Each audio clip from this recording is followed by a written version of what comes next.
संजय राउत जो उबाठा का भोंगा है, जो हमेशा झूठ बोलता है, उसने सरेआम झूठ बोला।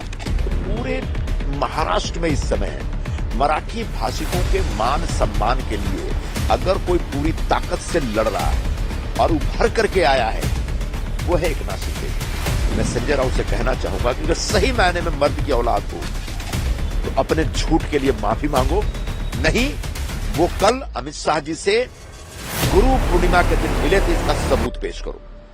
ये बयान संजय निरुपम का है, जिसमें उन्होंने संजय राउत के आरोपों का जवाब दिया और मराठी बनाम हिंदी विवाद पर भी अपनी बात रखी है।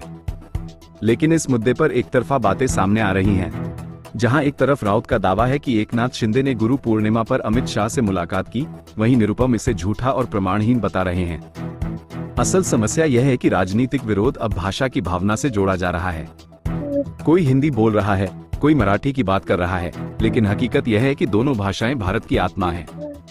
किसी भी नेता या पार्टी को यह अधिकार नहीं कि वह एक भाषा को दूसरे से कमतर दिखाए या उसके बहाने राजनीतिक फायदे उठाए।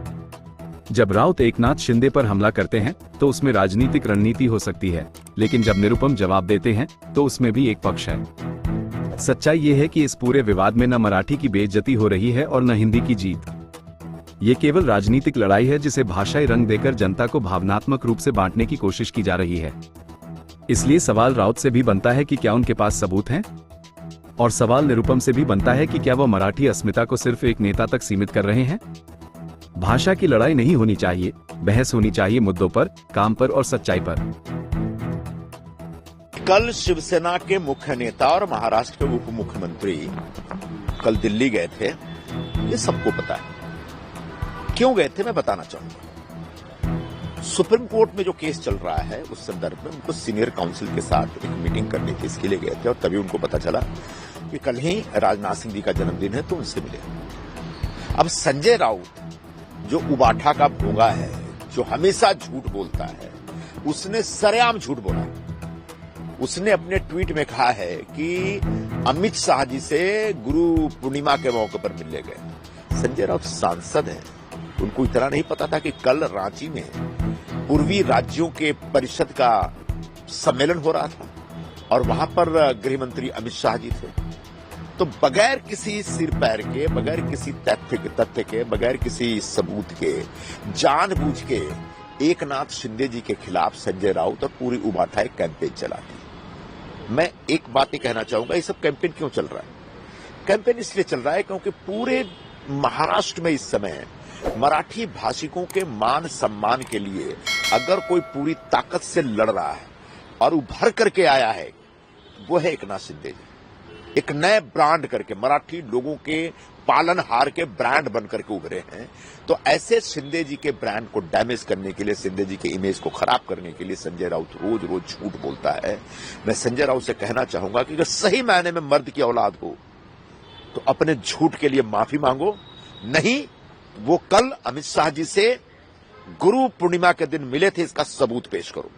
अगर सबूत पेश नहीं कर सकते तो माफी मांगो और एकनाथ शिंदे जी से माफी मांगो। जिस तरीके से राहुल गांधी जी ने कहा है कि जो ओडिशा की सरकार है वो अडानी चला रहे हैं, प्रधानमंत्री मोदी को भी अडानी चला रहे हैं, क्यों देखिए सब? राहुल गांधी इस तरह के बकवास करने के लिए जाने जाते हैं और इनके बकवासों के ऊपर अब कोई ध्यान देता नहीं। जिस तरीके से हमने देखा कि जन सुरक्षा बिल जो है पास हुआ है, कैसे देखते हैं इस बिल से?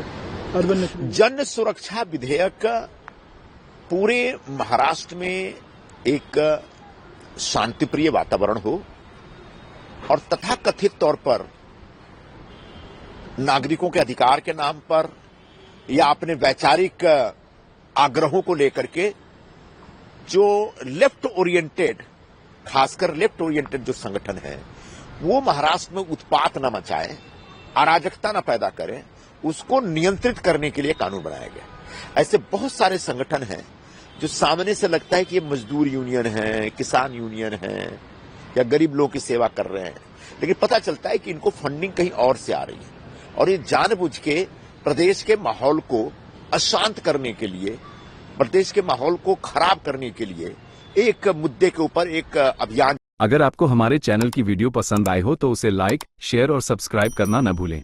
वीडियो को अंत तक देखने के लिए आपका धन्यवाद।